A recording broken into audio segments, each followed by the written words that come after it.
I've listened to Jagged Little Pill by Alanis Morissette for months. And I listened to it once yesterday. Welcome to Spin It.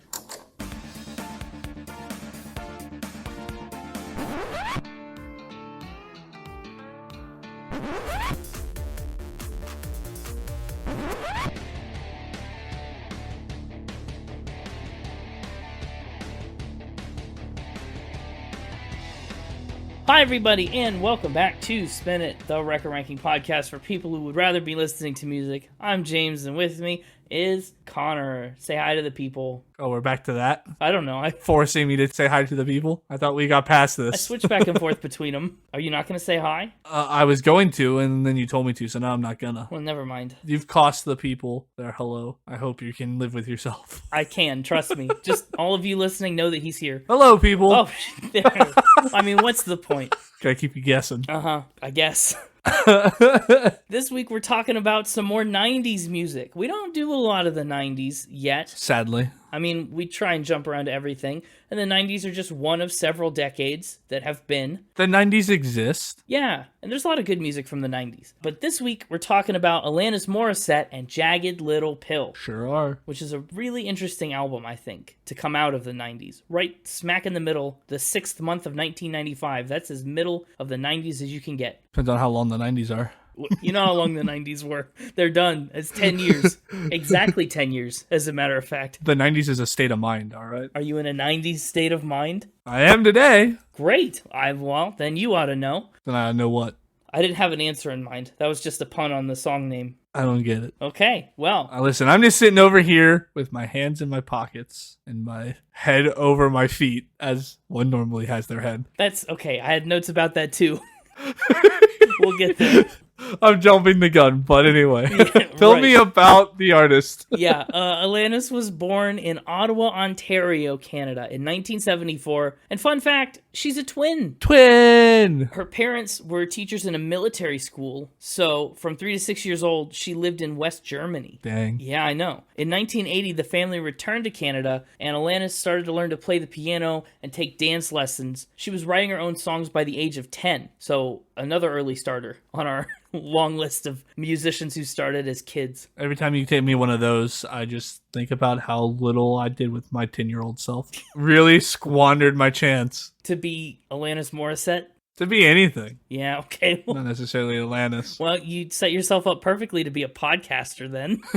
Maybe you can project it onto your children, like in the Perfect song. Oh. Yeah. Screw up their life to make me feel better about my own. Mm-hmm. Don't think I'll do that. Okay. I think that one's a pass for me.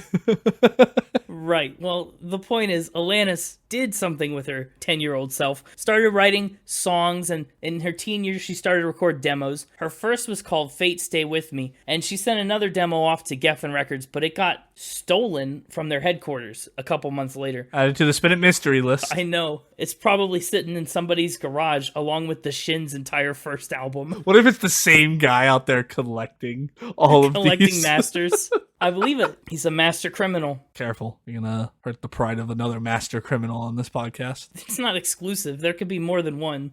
Actually, he's saying to me he's a PhD criminal, which is better. So, regardless, though, of her demos being stolen, she signed with MCA Records, and in 1991, she put out her eponymous debut album, a little dance poppy record called Alanis. Interestingly enough, it was a Canada-only release. They didn't actually go international with it. She and her producer, Leslie Howe, wrote every single track, and that album did hit platinum, and it broke Canada's top 20. 2 singles cracked the top 40. That's not that hard. It's not hard to break Canada's top 20. Nah. People really started to take notice of her success. Actually, people were drawing comparisons to artists like Debbie Gibson, and she opened for Vanilla Ice, of all people, in concerts. During this time, she picked up 3 Juno Award nominations, including a win for Most Promising Female Vocalist of the Year. Her second album was also a Canadian exclusive release, and it was called Now Is the Time. It was a little more toned down, a little more introspective, ballad-centric for the ballad guy, and apparently it was not as much of a winner as her first record, Alanis. Despite having 3 songs crack the top 40 this time, the album really didn't even do half as well as the first album. It didn't sell very well, didn't move a lot of copies, and that was also the last album in her existing record deal. So she started label shopping, and allegedly she was passed up by a lot of labels before she came to Maverick Records in 1995. Do you know who owns Maverick Records? No, actually, I don't know. That is the entertainment company founded by Madonna. Oh, that's cool. Yeah, so you could say Madonna is responsible for her success. I don't know if you could. Maybe Madonna played a part in it. To make Madonna solely responsible for Alanis Morissette's success is it feels like you're missing some pieces of the puzzle. But this is where we jump into Jagged Little Pill, Alanis' third studio album, and like I said, it came out in June of 1995. Finally, we break out of the Canadian border, and this is her first album to get a worldwide release. This one deviates even farther from her established dance pop style, and it ventures into the world of post-grunge and kind of this alt-rock pop. She worked really extensively with producer Glenn Ballard, and this was the first of several of their collaborations, actually. He's a big name. He's worked on Michael Jackson's Thriller, and he's worked with a lot of other people we've talked about, including Stevie Nicks, Miley Cyrus, Emmy Rossum, Aerosmith, Ringo Starr, and plenty more. He had a very long list of people that he's worked with. They tried to create this album track by track, one by one, recording a song per day in sessions that would last anywhere from 12 to 16 hours. And that includes her vocals. What you hear on the record today are vocal tracks taken from the first one or two takes of the original demos. Even songs that had their instrumentations done later, like redone and touched up in a different place and different time, they still kept those original demo level vocals, which is really interesting. They made this record kind of with the expectation that it would outperform her second record, but not by a ton. They kind of budgeted enough for it to keep the lights on. This will be enough to get a fourth record in the works. But actually, it was a lot more than that. All that started to change once radio stations got a hold of all these singles. It started off with You Oughta Know, which spent 5 weeks at number 1 on the Billboard Modern Rock Tracks chart, which is a new record for a female artist at that time, and it caught a lot of eyes on MTV. And after You Oughta Know, it was All I Really Want. That one went to number 14. Then it was Ironic, which peaked at number 4 on the Hot 100 and topped a couple other charts. Then it was You Learn and Head Over Feet, which both performed really well on the Modern Rock and Mainstream Top 40 charts. That's 6 singles on a 12-track record. Half the album came out and charted and was really well received. So it's a massive hit, Jagged Little Pill. Those singles and the music videos worked their magic, and they kept Jagged Little Pill in the top 10 of the Billboard 200 for an absurd 72 weeks. That's like, this is episode 73, right? Think about that. Jagged Little Pill was in the top 10 of the Billboard 200 for as long as we've made this podcast. That's impressive. I know. It was a chart topper in 13 countries. It sold over 33 million copies worldwide, and its success made her Canada's first ever double diamond selling artist. It won her 5 Grammys, and at age 21, she became the youngest artist to win Album of the Year. Rolling Stone would go on to deem Jagged Little Pill the 69th greatest album of all time. And, little fun more trivia for you, on her tour, when she was promoting the album, her opening act was a different band that we've talked about. Do you have any guesses? Another band that we've talked about, or another band that we've done an episode on? That we've done an episode on. Because that's always an important distinction. It is for you. I don't usually play that game. A band that we've done an episode on opened for Alanis Morissette circa 1995. Was it Radiohead? Yes. It was. Did you already know Spoiler that? alert, I knew that one. See? Just take all the wind out of my sails. Yeah, I love doing that. Because I let you think you have a chance. Yeah, I know. I get all excited. I get all hyped up, and then you just, wow. I know. Yes, it was Radiohead. They were promoting their second album just before they released OK Computer, and then everyone's favorite, Kid A. Jagged Little Pill got 2 re-releases and an acoustic re-recording, and the album even got its own musical. It was called, if you couldn't guess, Jagged Little Pill, and it premiered in 2018, debuting on Broadway the next year, and it was nominated for 15 Tony Awards, which is pretty impressive. And of course, as you can probably imagine, the rest of Alanis' career has been much more successful. As far as awards go, she's won 38 different awards on 80 nominations, which include an ASCAP award for the most performed song in 1999, Uninvited, She picked up 2 American Music Awards in 1997 for Favorite Pop Rock Female Artist and Favorite Pop Rock Album. She was the International Breakthrough Act at the 1996 Brit Awards. She won 3 Billboard Awards in the Jagged Little Pill era, and she's a Billboard Women in Music icon. She's on Canada's Walk of Fame and the Canadian Songwriter Hall of Fame. She's earned 7 Grammys on 14 nominations in just the span of 96 to 2001, by the way. Really dense time frame of Grammy nominations. And she was nominated for 2 Golden Globes. She's got a ton of Juno Awards, and she's got a lot more than that too. And a lot of it is centered around Jagged Little Pill and this breakout era that we're covering today. So there was a lot of pressure on this record after the underperformance of the second record, and at least commercially, it sure seems to have lived up to the hype. But what do you think? Stick around and find out after Factor Spin. See if we like Jagged Little Pill. Get that PhD of evil on out here. Hey, it's me, the Mixtaper. Hello, Mr. Mixtaper. Welcome back to the show. How are you doing today? Did you have a nice Thanksgiving? I did. Ate some good food. Awesome. Had some pumpernickel bread. As one must. It's pumpkin spice season.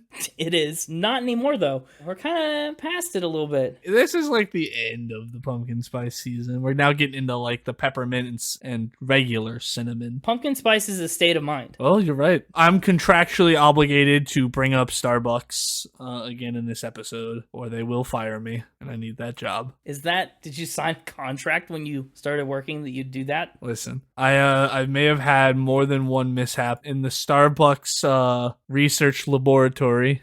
Yeah. It's not gone well, and so I had to make a deal to save my job, and that was free product placement. No wonder you need to win Factor Spin so much. Anyway, I'm on a real rabbit hole here. Let's play some Factor Spin. Yeah, I'd say so. I think last week was a tough week for me. We had some really good facts. I don't remember last week. I think some iconic facts surfaced last week, including the infamous now 60-40. That was a good one. The Billboards and pet turkeys. So we've kind of seen a lot lately. Wonder if this week will outperform last week. I hope I'll outperform myself last week. I don't know about all that. That last week was a pretty big highlight. And the Pickle King the week before. I mean, we're on a hot streak.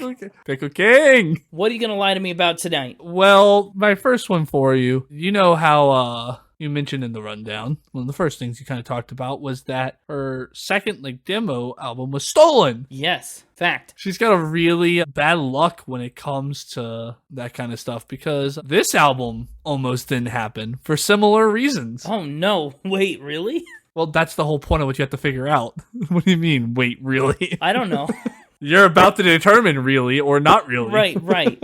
So this album, you say, almost got stolen? Yeah. From where? Her. Okay. By whom? A mugger. She almost got mugged for the album? Well, no, she actually did get mugged, but... Oh, the mugger just didn't want the album. Yeah, that's exactly it. He said, all I really want is your money.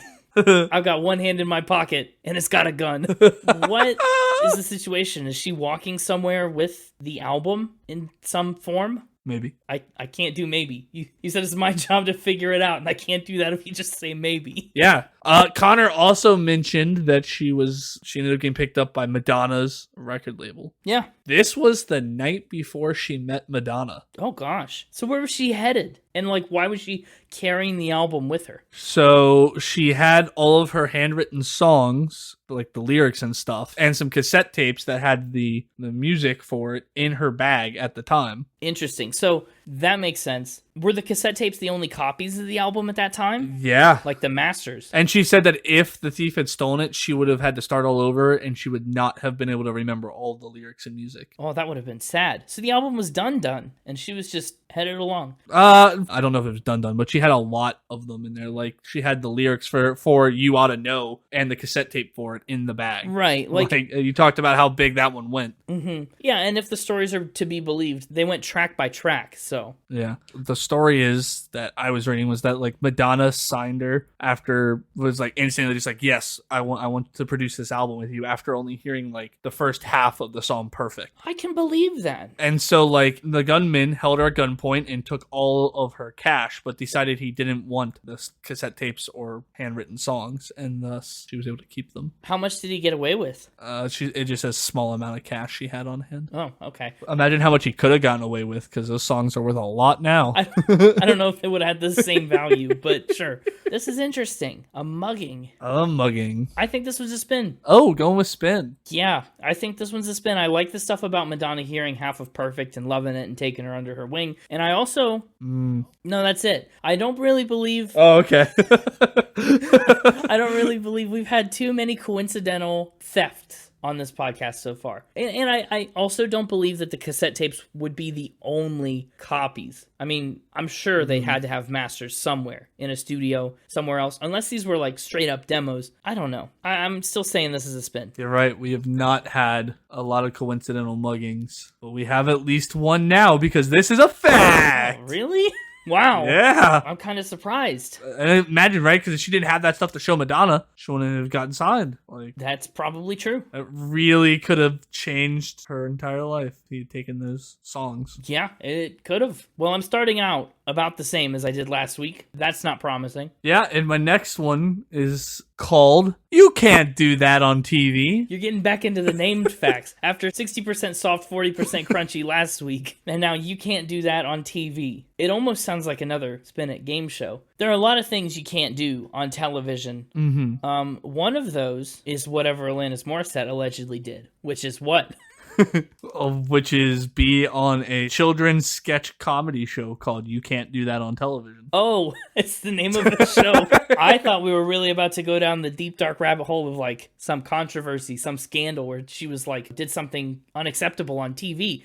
What's that show about? Sketch comedy show. I don't know. Did she play a character or what? It was an 80s children's television sketch comedy show that first aired in 1979 in Canada before airing internationally in 1981. It featured preteen and teenaged actors in a sketch comedy format similar to that of Rowan and Martin's Laugh-In and Saturday Night Live. Oh, okay. But for kids. Exactly. This was a Nickelodeon show. This is kind of how Nickelodeon got its start. Wow. Oh, interesting. And in the 80s, she was just a kid. It was a kids comedy sketch show, so yes.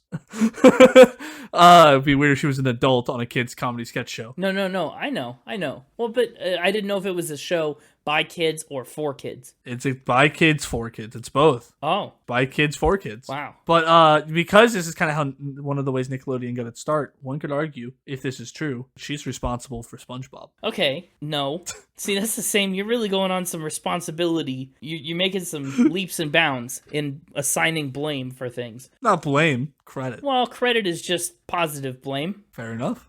Yeah, so how did she get connected to the show? Was she on it for long? And was it Canadian or American? It was Canadian. Okay. And how long was she? She was on it for 5 episodes while she was in junior high school. You read my mind. 5 episodes is not a lot. No. Did they not like her? I think it had a very rotating cast. Oh. But while on it, she was subjected to 3 slimings across those 5 episodes. Wow. So again, Nickelodeon with its slime really got its start early. So they slimed these kids that were just trying to make a fun little TV show? Yeah. I think this one's also a spin. I mean, the other one was a fact, but I thought it was a spin. I also think this one is a spin.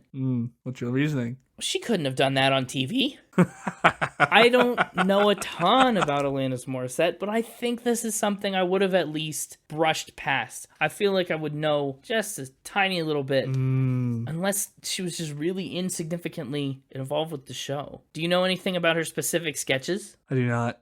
Improper research. I wasn't thorough. I don't know what you expected. I don't know. So you're banking this one off of your knowledge of the artist. You think that you know enough about this artist, you would have heard of this if it was true. It might be a little foolish, but yeah, I do. Well, you're looking pretty foolish because this is a true fact. No. Oh, no. Yeah? 2 for 2. Wow, she got slimed. Shoot, indeed. we're at least to the 50-50 marker. Yep, pressure's really off for me. This is exactly how it was going last week. All right, for fact number 3, again, I'm contractually obligated to talk about my other employer, Starbucks, or I'm fired. So we're going to incorporate Starbucks into this one. Good grief. And talk about how she released an album exclusively using Starbucks Hear Music record label. She released an album on Starbucks record label? on Starbucks Hear Music record label. That's weird. Why? What inspired this change? I mean, she was working with Madonna, you know? She's an internationally acclaimed recording artist. What takes her to Starbucks? Well, for that answer, let's set the scene. It's June 2005. Okay, I remember. Yeah, I was a wee lad. Pumpkin Spice is yet a figment of a young mixtaper's imagination. Yeah, I can see it now in sepia tones in my mind. It's the 10-year anniversary of Jagged Little It Pills. sure is. And she decides to release a studio acoustic version of Jagged Little Pills. Yeah, she did. I talked about that. Exclusively for Starbucks. You didn't talk about that. I didn't, because I don't know that that's true. The coffee shops had a 6-week run, limited availability, where, Starbucks had an exclusive 6-week sale of the acoustic version of the album. Wow, that's so interesting. Why? Did she record it in a Starbucks? Like, was this a performance that happened in a Starbucks? I don't know. I think it was recorded in a studio. It's just they gave it to Starbucks first? To sell for 6 weeks. Why did Starbucks want this? I don't know why Starbucks wanted it. Wow. But all is not right with the world. Maverick Records, they retaliated by removing her other albums from sale for that 6-week run. What? So the only album you could get for that 6 weeks was if you went to Starbucks and picked up Jagged Little Pill's acoustic version. No way. That's wild. Would they do that? That only hurts them. How many albums did Starbucks sell during that month and a half? I mean, was it a lot? Was it a little? Were there noticeable increases in the people going to Starbucks? I don't know how many they sold in that exclusive 6-week sale. But as of November 2010, the acoustic version had sold 372,000 copies in the US. So at least some of those had to come from Starbucks. No, they didn't. Has Starbucks done this before or since with any other album? They're not set up to distribute music. They did it through their Hear Music record label, which they founded with the partnership between Concord Music Group and Starbucks. What else is on the label then? I mean, it's surely not just this one record. Okay, here we go. We have Anjuli, Antigone Rising, The Cars, The Chieftains, Elvis Costello, Carole King, John Mellencamp, Joni Mitchell playing for Chain, Sia. Okay, I've heard enough. Paul Simon. I don't know. James Taylor. These are not Starbucks writers. This is not Starbucks records that you're talking about. This is their roster. This is what do you want from me? I think some wires got crossed somewhere along the way. Oh, its biggest seller was Ray Charles, Grammy-winning Genius Loves Company. The roster, but what is Starbucks tied to this? This is the Hear Music catalog. Yeah. Their roster. And Hear Music was a record label founded in partnership between Concord Music and Starbucks. No way. It says Hear Music began as a catalog company in Cambridge, Massachusetts in 1990 before being purchased by Starbucks in 1999. Why? I don't know what you want from me. Why would you do that, Starbucks? What? This doesn't make any sense at all, and it has to be, at least in some degree, true. I think that maybe the Starbucks thing is weird and true, and you have been looking for a chance to use this fact, and the time frame of the 10-year anniversary of Jagged Little Pill lines up perfectly for after this happened. So you're going with spin. No. Oh, sorry. You kept saying this has to be a spin, so I was just asking if you were officially locking that in. No, I'm going with fact. Going with fact! Because, I went with my gut on the last two.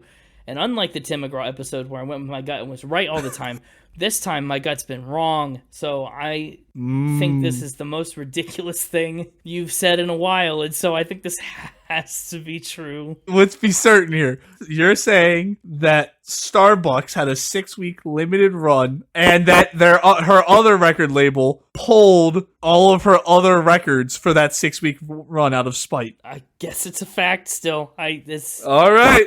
We'll go for it, I guess. You're going to be so disappointed. Come on. A fact! You did it! I can't believe it. This should not be a fact. I gave you way more information than I planned to just because you were so incredulous about what I was saying. Like, you were asking for the roster. I'm like, I'm on Hear Music's Wikipedia page where they just have a roster list of everyone that they've done.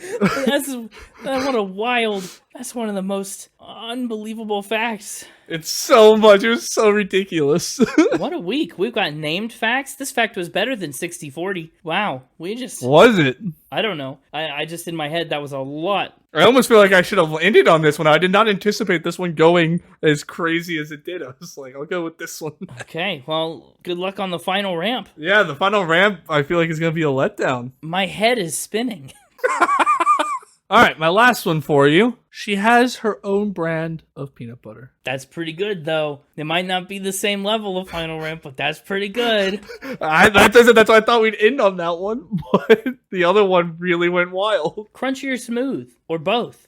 Smooth. Okay. Does she really like peanut butter? I mean, how do you break into the peanut butter industry? Decide you want to make peanut butter. I don't really know how one gets into the industry. But so she just really does like it and wanted to do it, I guess. Yeah. It was a limited run thing that she got into. Oh, for 6 weeks it was only available in Starbucks.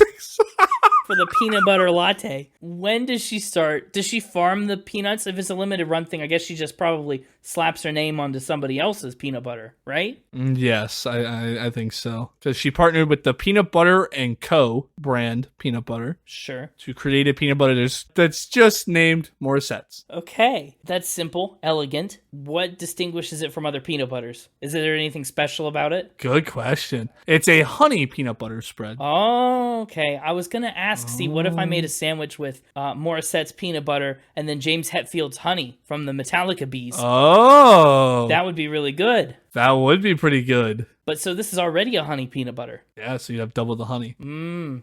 In the description of the peanut butter contains about 60% peanuts. Stop. 40% artificial ingredients. No way. No way you just fed me a 60-40 the next week. I told you weren't gonna believe it. 60% soft, 40% crunchy, this peanut butter. Wow, 60-40. I think I'm leaning a certain way on this. Okay. Is there anything else I need to know? There's plenty that you maybe need to know, but you gotta ask for it if you want it. Do you have some and can I try it? There's probably like somebody selling that on eBay, right? It can't be. It won't be very good. When did she make this, by the way? I don't know if we established a time frame. Oh, no, that was one of the questions you didn't ask. This was in 2009. Okay, so it's almost certainly not still good. Well, why not? If it's never been opened, I don't know how long peanut butter lasts. Not that long. I don't know. Let's look. Shelf life of peanut butter. Peanut butter shelf life stays fresh up to 3 months in the pantry. Okay, well. But that doesn't tell me how long it's going to last unopened. Oh, unopened, 2 years. So no. So absolutely not. You'll buy that and eat it and get very sick. Worth it for that 60-40. Yeah. Well, I think I see right through you. Okay. And I think this one is a fact. Oh, whoa, you faked me out for once. Yeah. That doesn't happen often. Well, I saw right through you and I saw the truth. Dang. All right. And that means this week you've managed to crawl your way back from a 2-0 deficit to a 3-1 loss. This is a spin. Oh, no. That's sad. So, no honey peanut butter. No. I just had the idea, let's do peanut butter. Rough. That's 2 weeks in a row that I've been 3-1. Ouch. Yes. I had the chance to have the perfect week, but it was just too ridiculous, that third one. On Starbucks? Yeah. Yeah, that was a close to perfect week. Your perfect week almost got stolen by a mugger, but thankfully, they didn't take that point. Except they did. You took it. You mugged me for that point. Oh, I did. Give it back. Nope. I'm taking it to Madonna. Madonna won't love me if you don't give me that point. Tough luck. It's mine now. Wow. What a round. It was a good round. That was fun. I was dying. Starbucks. Not sponsored, Nope. but could be. No.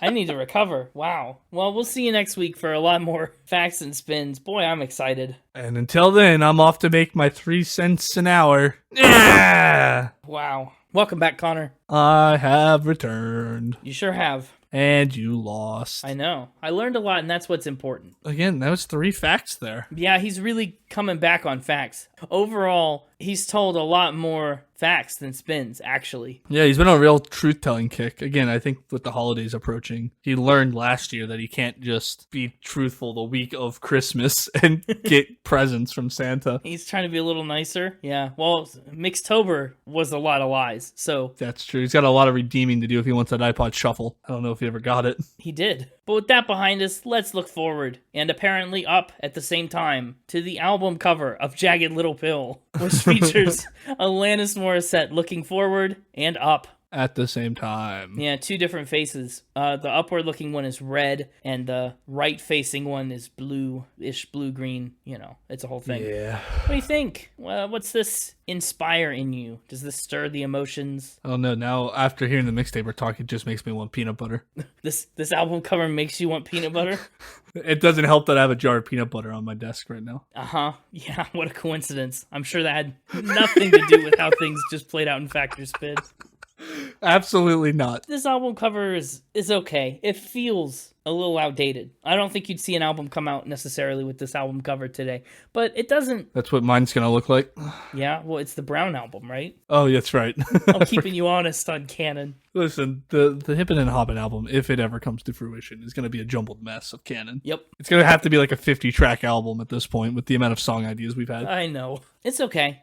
I like the color scheme. That's the best thing I could say about it, is the way the color scheme works. Very nice. Let's spin it. Yes, let's talk about the songs on Jagged Little Pill, beginning with track 1, All I Really Want. It was the album's third single, but it was one of the first songs created for the record. It's all about ups and downs and wants and needs in a relationship. And the verses kind of present it in these antagonistic questions. You know, do I stress you out? Do I wear you out? Why are you petrified of silence? Like she asks all the hard questions in the verses. And that frees up the choruses a lot to simplify things. You know, we have all these complicated problems, but what will really fix things are patience, deliverance, calmness, a soulmate.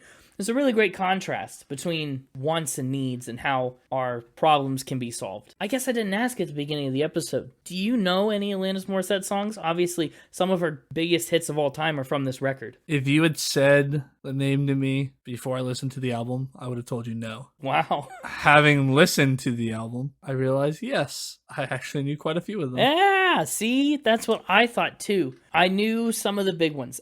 There are some that got me into her, kind of led me to this album specifically. But then as I listened, I was like, oh, I know this too. I recognize that. That hook sounds familiar. Like just bits and pieces that I've picked up. Yeah. All I Really Want kind of felt like on the cusp of that. It was like one that I was like, oh, I feel like I should know this. But I don't think I did until I listened to the album. This was not one I knew. What'd you think? I liked it. Yeah. She's got a really distinct singing style, which I think, honestly, it serves this album really well because it's set against this grungy backdrop, this post-punk kind of like hard-edged guitar backdrop where her voice kind of cuts through like a knife. I don't know. This song just feels like what a way to shove us into this record where all the rest of the songs are kind of going to have this same feel to them and also kind of follow the same thematic parallel where so many of these are like big problem, small scale worldview that we establish right here at the top. And I like that a lot. Of course, isn't another song that proves my point that you can, never too much harmonica. Absolutely. Alanis played the harmonica herself for this record, actually. Mm-hmm. She is a harmonica player. And you're right, never too much. A harmonicist. A harmonicist? That sounds better than what I said. Let's go with that. Oh, sounds good.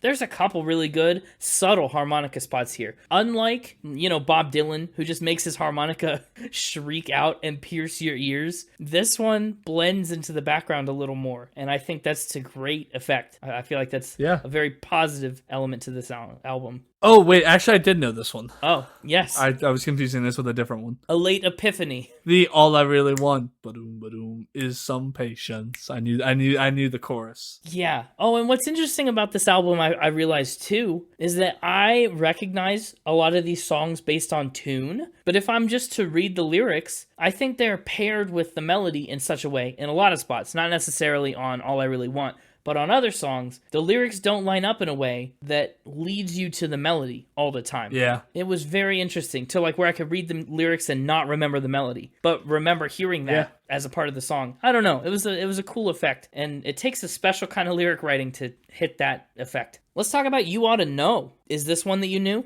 Yeah. Good, you oughta.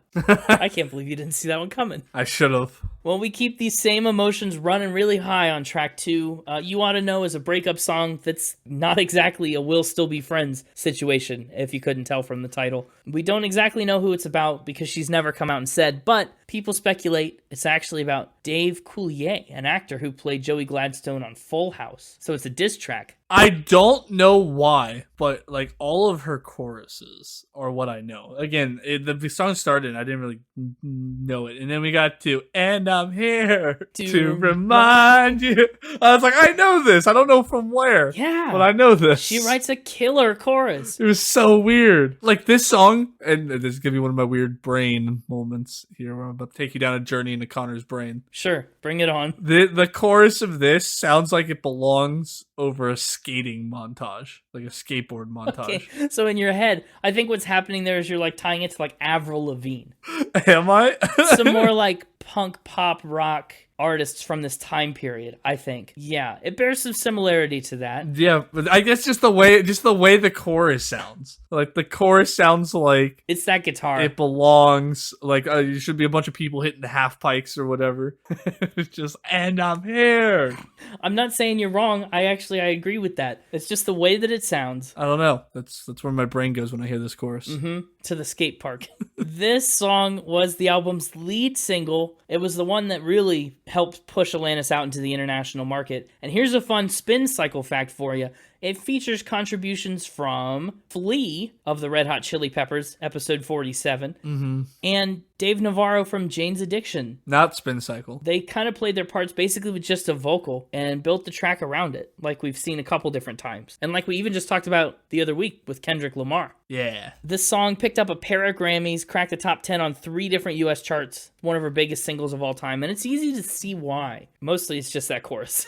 Yeah. She actually had some hesitation about putting out this song. She said, this is exactly how I feel, but I don't want to hurt anybody. And what happened was her producer, Glenn Ballard, just said, you know what? You have to do it. This song is too good. You have to put it out there. But she didn't want to hurt anybody's feelings. The song starts off with this bitter kind of introduction to her ex, and he's with his new woman. She says, I want you to know that I'm happy for you. You know, she's an older version of me. Is she like me? Would she do the things that we did? And even though she wishes this guy well in kind of a snide way, the chorus, we really kind of get to see what he ought to know.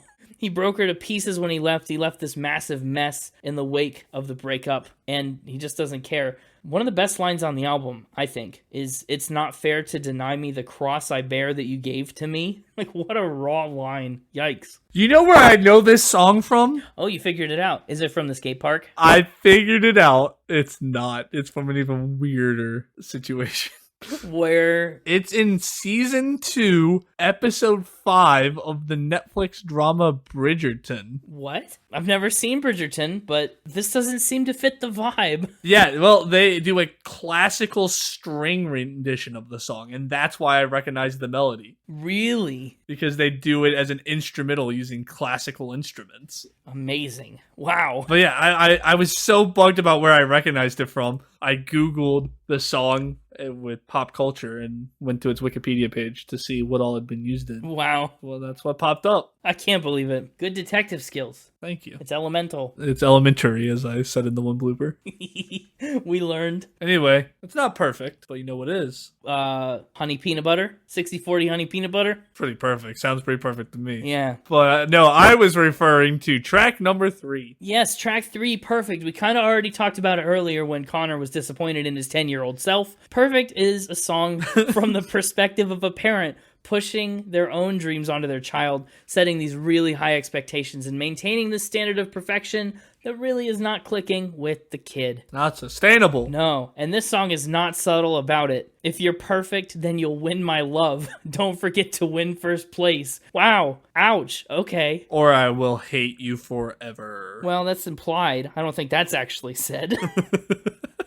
Oh, is that not one of the lyrics? No. Did I mess that up? Yeah, that one might not be there. Oh. But the main pressure in the chorus is very succinctly wrapped up with a bow, right at the end. You've got to measure up, make me prouder. And then in the second chorus, which I'm sure you like, it changes. That simply wasn't good enough to make us proud. We kind of get the progression of the trial and the failure of the kid to live up. Because we hate you. Well, it seems like, not that they hate the kid, but just that they think the kid could be doing better. Because they hate themselves. Right. See, yeah, they're projecting. And the bridge is the best part where we see that kind of projection distilled right down into its core parts. And they say, I'll make you what I never was. And if you're the best, then maybe so am I. Like if I can turn you into something, maybe it will reflect well on me. Yeah. Oh, also in the chorus. So the chorus switches from be a good boy to be a good girl and back and forth, which I think is cool. I like that. But whenever I hear the line be a good boy, I just think they're talking to a dog. It makes it a little bit more on the comical side to imagine that they're projecting their dreams and aspirations onto a dog instead of a child. In a dog show. Yeah, don't forget to win first place. Yes! Smart. I don't think that's quite right, but I really like that Perfect slows us down. We kind of get a more, like a softer touch to this than the grungy stuff that we saw earlier, but it doesn't lose the edge in subject material and in lyrics. That's nice. Nice. Pretty perfect. And then we move on to track number 4. One of my favorites from this album, actually. Oh. Yeah, Hand in My Pocket. Letting that slip early. Well, I let it slip early, but I just wanted to talk about it because it's kind of the first song that intrigued me. I'd heard some of Alanis' stuff before, right? You've heard them all around, especially like Ironic and whatnot. But Hand in My Pocket is the one that really made me go, whoa, what song is this? I need to look this up, and that's what led me to the album. Hand in My Pocket was Jagged Little Pill's second single, and what's wild is that the version they kept and released actually started out just as a demo. Like, they planned to redo it and clean it up and do other takes, but they decided that this one was just too good, and they didn't want to risk any demos or re-recordings not living up, so they just kept it. This is a demo version. She likes the, opposite juxtaposition. Yeah, the song is pretty much a series of these seemingly contradictive traits. They're not ironic, though. Be careful. No. That's later. Well, we'll get to that, too. Kinda. But yeah. You could see why one might be confused. No, absolutely. It's these contradictive feelings that all amount to who she is. Like, yeah, I'm broke. I'm happy. Honestly, some of these are a little more ironic than the ones in Ironic. Mm-hmm. I might be X, but in spite of X, I'm still Y. The lyrics kind of speak for themselves on the verses. There's nothing too deep there. It's just this statement of this is who I am and how I am. And what all of that amounts to in the chorus is, you know what? Things will be fine because at least I'm on the up and up. I've got one hand in my pocket. The other hand is doing a bunch of stuff. Alanis claims to have written this song in 15 minutes. Sounds like it. It sounds like it? I could do that too if I just had to write down a bunch of things that don't go together next to one another. Can you please try? I would really like that. Maybe we'll do a 15-minute songwriting stream where you try and make a song on the level of Hand in My Pocket. Peanut butter and honey. They go together. 60 and 40. Okay. I just wanted to say that. I know that those two go together. Well, you're on the right track. She said the inspiration, kind of was like that. She said she was scribbling down all these dichotomies and dualisms. She said, at any given moment, if you said, what are you feeling right now? I'd probably be feeling 16 different things. It's rare that I feel one emotion at any given time. So I thought I'm just going to chronicle in this moment right here. Another fun fact about this is when she plays the song live, fans have come up for a couple different hand gestures that mimic all the things her non-pocketed hand is doing. So they'll mimic along, YMCA style. Let's talk about track number 5, Right Through You. Right Through You. Mm-hmm. In this song, she's talking to a person who's putting on airs. Someone who's so fake, in fact, that she can just see, know, feel, and walk right through. Kind of giving me the sense that she thinks that she's better and more authentic than these people. It's kind of talking down to fakers. And She ain't no sweet back-loaded puppet. Darn right. That's what people see her as, But that is not the case. The consensus on this song, I think, is that it's about her record labels, about how they treated her kind of as this money-making tool and less of as a person. They liked her more for what she could do for them, which is where we get the puppet kind of thing. But she saw right through them. She knew they were just in it for the money. This one didn't really do it for me as much. Really? Why not? Yeah, this one's in my bottom third, I think. That's I don't know, the hook for the chorus for the way that they sing "I See Right Through You." Just don't do it for me. that's fair. I wasn't down for it, No, as the kids say. as the kids say, I was not down for the fat bars she was slinging. She gives us a couple examples in the song of people, or maybe just a single person, who can't be bothered to even treat her well. He doesn't learn her name. He's quick to turn her aside and hurt her feelings without a second thought. He's pretty rude dude. And then, in the pivotal third verse, we kind of learn that she's broken away from him, and she's come back even better off without him to hold her down. She's apparently a zillionaire, and his name doesn't even deserve to appear in the credits of her accomplishments. So Right Through You is kind of a triumphant song, despite kind of sounding like a song about someone being bullied. Like Tim McGraw's One of These Days, Same difference. Got that 5-head. Yeah, Right Through You is a 5-head song.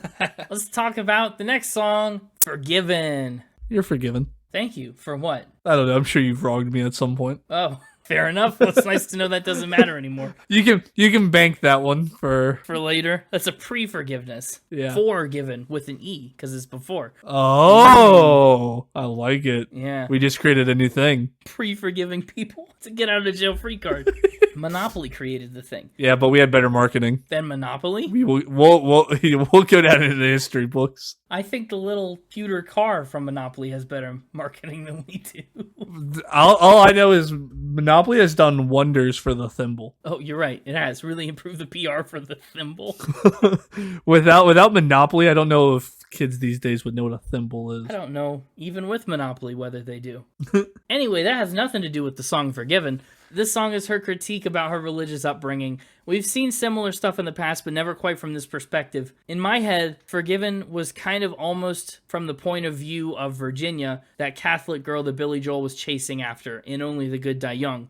After she starts to break away from her religion, this song is kind of like what she'd be singing. And realized she should have got with Billy Joel. Yeah, he's Billy Joel. Yeah, she's like, man, I had an opportunity to get with Billy Joel and I missed it. I squandered it. Squandered? Everyone squanders their Billy Joel window at some point in their life. It's okay. Does everybody get a Billy Joel window? No, it's a rare thing. So, carpe diem. Carpe Joelum. Yeah. I think you're right, kind of. Talking about Right Through You being in the lower part of this album, I think this middle slump is kind of hitting here with Right Through You and Forgiven back to back. Yeah. Forgiven is not one that really jazzes me up a lot. Yeah. I like it well enough. There's some cool lyrical work. It's very personal. She talks about how her brothers never went blind for what they did, but I may as well have, because she was so caught up and swept away in everything that she didn't ever really see, as she says. It's interesting. Lyrically strong, but musically it falls behind. The last chorus is pretty convicting. She says, we all had our minds made up for us. We had to believe in something, so we did. It just kind of feels very dismissive and like this reflective period. Forgiven is okay. Yeah, it's okay. Yeah. But on the same themes of growing up and kind of progressing through life, You Learn is the next track. It pulls us out of that slump, in my opinion. Yes, big time. Big time.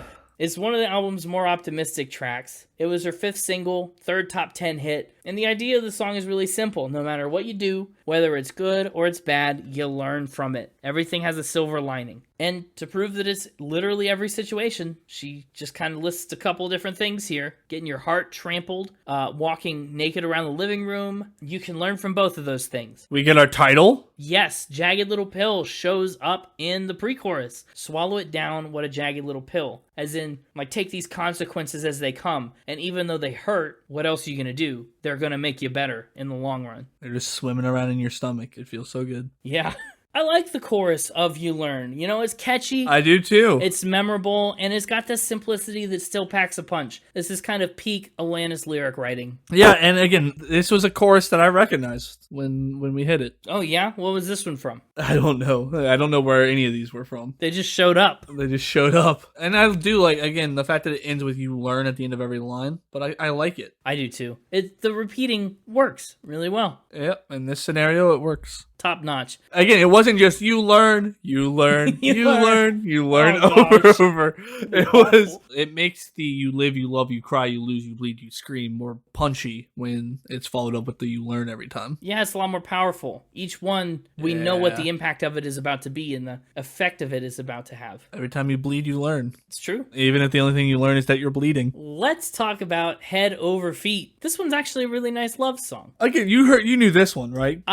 You You definitely knew this one, right? I don't think I did. Am I going crazy? Because this was the only song I knew 100%. I knew the verse, I knew the chorus. Like, I recognized the entire song, and I was really hoping you did too, and was going to tell me where I knew it from. No, I don't know where you know it from. All right, I'm about to go down a rabbit hole. Uh-oh.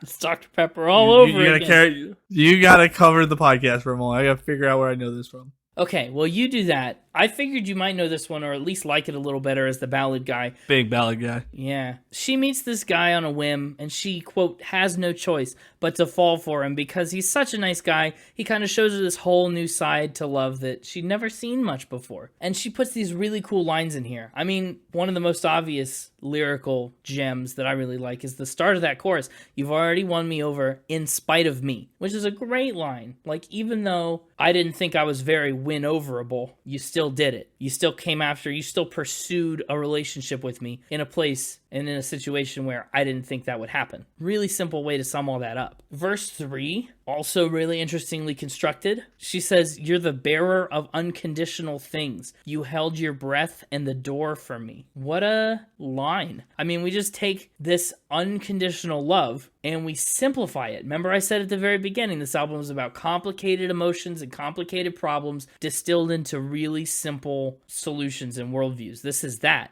The unconditional love that this person has for her is exemplified in something as small as holding a door. I really like that. It's a quick little beat. Yeah, it's good. Did you figure it out? Are you out of your rabbit hole? No. You just popped up for air.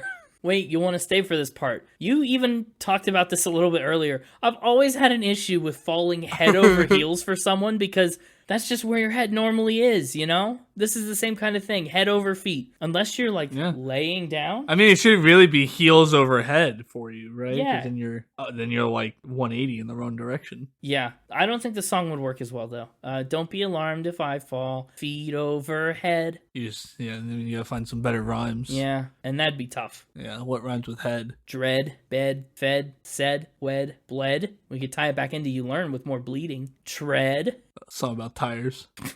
Yeah, I guess it could be Tread, the song about tires. Sure. I don't think you're going to find where you know it from. Why is that the expression, though? Head over heels, hand over... Hang on. Let me pop up a second rabbit hole tab. Oh, no. An intersection in the rabbit hole. He's going to get lost down there. Head over heels, expression, origin. Oh, the phrase traces its roots to have Roman origins. Okay, what does that mean? It is believed that for centuries, the expression was earlier used as heels over head. So it just got messed up. That's what I'm looking. Heels over head and heels and love kind of got conflated into head over heels. Huh, interesting. Now you learned. You know what? You listen to Spin It, you learn. And that was another one of our classic Spin It tangents. Ba-da-da-da-da-da-da. Let's talk about Mary Jane, not Spider-Man's girlfriend. The next track on the album, number 9, Mary Jane. Alanis says, it was my empathy for the feminine, for the vulnerable, and the self-care, particularly for those of us who are service-oriented and generous, and the orientation in life is to give and ask questions later. That's what she says Mary Jane was inspired by. The song kind of presents itself as like a mentor or a friend talking to Mary Jane and kind of telling her, hey,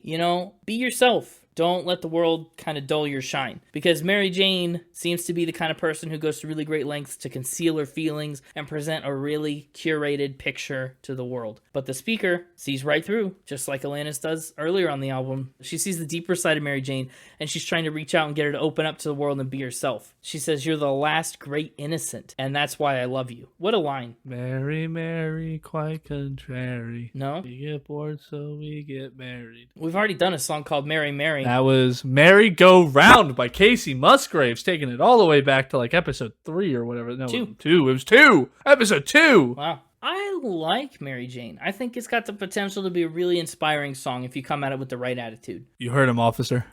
No, I like the song Mary Jane.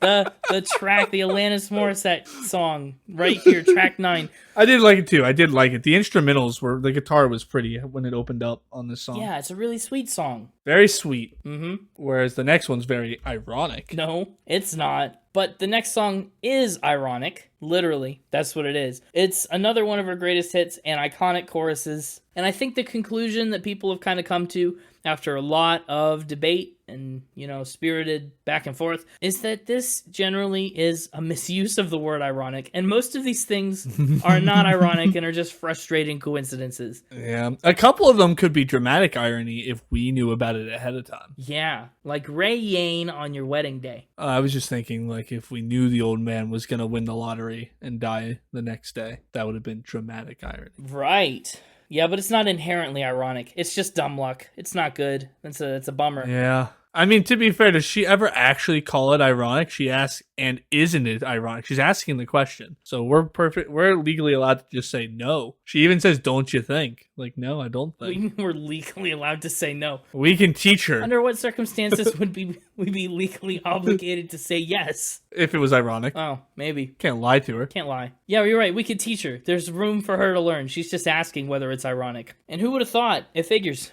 Maybe she's in English and she's like asking her teacher if these are good examples of irony. Maybe. Oh, yeah, okay. Yeah, I like that. And her teacher's like, no, you fail. Which one of these things do you think would be the worst? Ooh, I should have anticipated this question.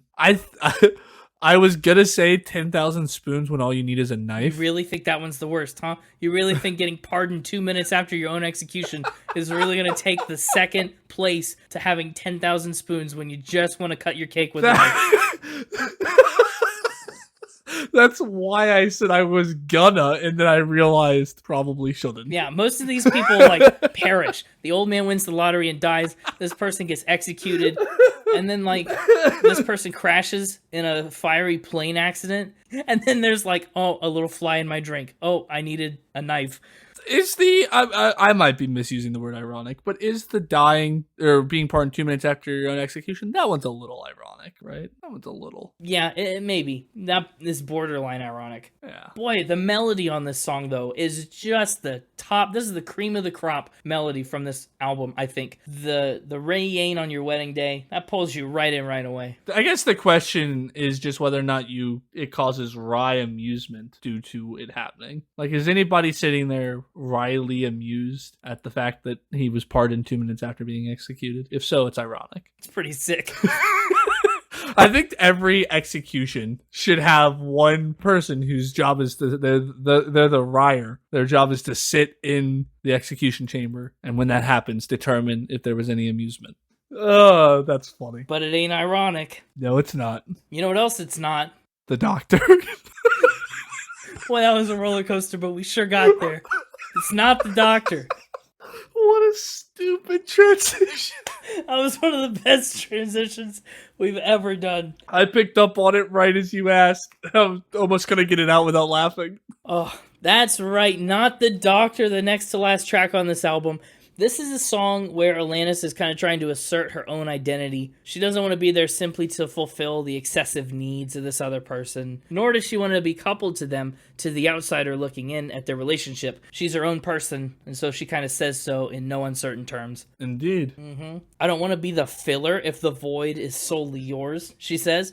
I don't want to be a bandage if the wound isn't mine. That's kind of just selfish. Or at least a big diss on that person. Like, I'm willing to do it as long as it's not your void, you know? No, well, not solely your void. Like, I'm willing to fill my void or voids that we share. I'm just saying, she could have easily made the line someone else's void rather than your void or something like that, right? But she specifically calls out that person's void, so... Well, I think the key word that you're skipping over is solely yours. Like, she's got her own problems to worry about, so she doesn't have time to pour endlessly into this other person. But maybe something because she's already pouring into somebody else. One of the most poignant lines, I think, is, I don't want to be adored for what I merely represent to you. Like, I need you to think of me as my own person, too, and not just as this little thing to keep you distracted or help you get better. I'm not the doctor that's going to heal you. I'm not a fix for your problems. I'm not here to be subservient to you. So show me the back door. I'm out. Is a pretty adamant exit. Indeed. Verse 2 does get a little weirder in that same kind of style of having some random lines about thousands of spoons. You know, sometimes she kind of goes on a little tangent into some interesting imagery. She gets on her own Opry tangent every now and again. Yeah.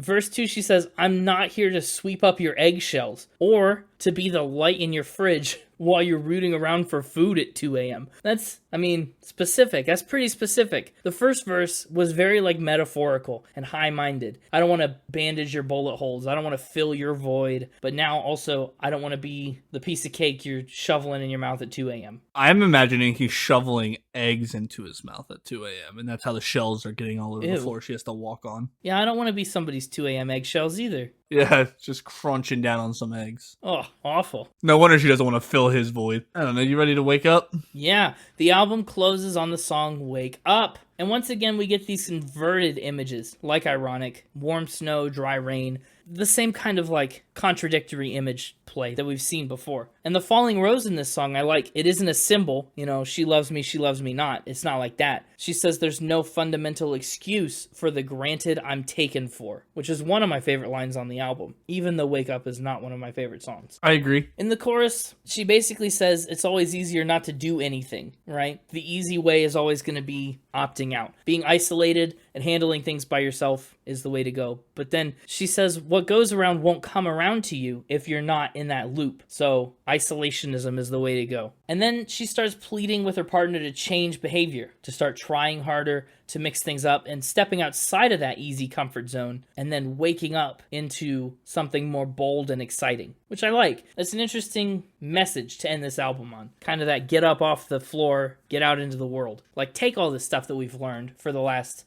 50 minutes of album and go apply it. Kind of a call to action. Yeah, it is. But I think the call to action that it's giving us is to move in to Final Spin. Ah, yes. Final Spin once again. We have returned. Well, let me hit you with some nifty little scores. Jagged little scores, if you will. Yeah. First of all, music. Boy, this album is so fun. Musically, I love the style. I love the deviation from the old Alanis dance pop. I love these choruses that get stuck in your head. So well constructed, well written. I'm giving music an 87. Lyrics are a different beast altogether. I've pointed out a lot of the lyrics that I really like, but also there are some really funny lyrics in here too that we've talked about from time to time that kind of just tilt the seesaw a little far in the buffoonery direction for me. But they're not awful and they're not overbearing, and I think they fit well with the style of the album. I'm giving lyrics an 80. Instruments and production, not bad. I like the harmonica work that she does. That's pretty cool. I like some of the deviations from the norm on songs like Perfect and You Learn. There are some nice changes. But for the most part, this album is a little bit samey on the production side. Her harmonica playing is really cool, adds a lot to the album. But overall, I don't think there's enough variation to keep me wow, blown away by it. I'm giving instruments and production a 79.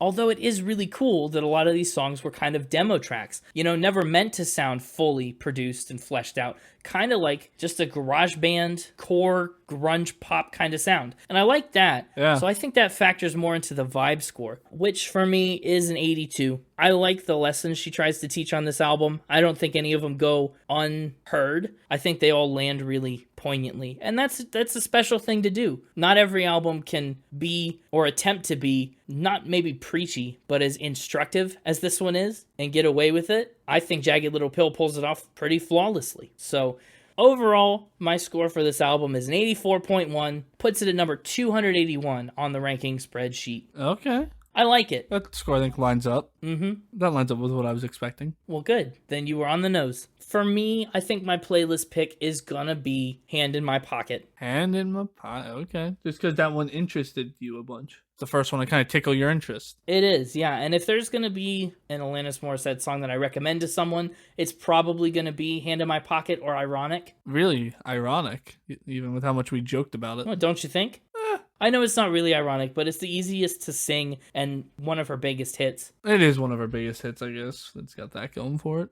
For me, my top 3 in album order. Honorable mention to You Oughta Know. Solid. Up next, You Learn. Whoa. Skipping way down the track list. And also passing up All I Really Want, but understandable. And Perfect, though. You did talk about liking Perfect. I did like Perfect. It's just not enough. Didn't quite make top 3. Next up, Head Over Feet. Okay, it's already won you over. What do you mean? Well, that's the line. Oh, I missed that one. Sorry. Yeah. I was focused on my next one, Uh-huh. which is Ironic. Hey, ironic, don't you think? And for my playlist pick, I think I have to go with Head Over Feet. Really? Mm-hmm. Interesting. It's the one that I knew the entire song for. Okay, that's true. That's a good point. You're the ballad guy. I am the ballad guy. Isn't it ironic that we didn't take Ironic?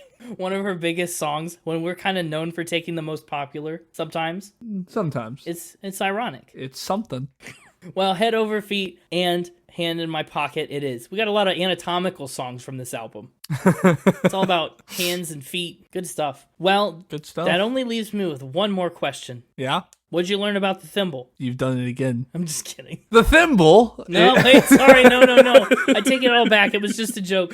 I wanted to pretend like I didn't want to know your score, but I do want to know your score. Yeah? What do you think my score is? Well, this is kind of an album unlike a lot of stuff that we've talked about. I think for you, I am looking at your list, and I think this goes at a 7, just below sour. Just below sour is the top of the 7s. Well, almost top of the 7s. Well, right. You're right. I think it'll go high 7. Yeah, okay. You're close, actually. This does indeed get a 7. That's good. I'll take that. I think it goes right below Dark Side of the Moon. Okay, I was only off by a couple. Yeah, you were very close. As for my unit, I think there's only one unit for this 90s album. Uh-huh. And that's 7 State of Minds. Because, 90, that's a state of The mind. 90s state. Wow, that's an early episode joke that you pulled from for your unit this time. Okay, 7 states of mind. I like it. Yep. You know what? You want to know which states? No. Good, because I really was like, why did I do that to myself?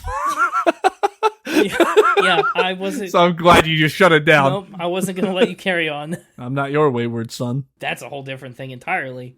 So that's okay. That's interesting. A 7. I like that. I wasn't sure where you'd land on this. It maybe goes above Dark Side of the Moon. I think I've changed my mind. Okay. Well, that was a quick pivot. For sure.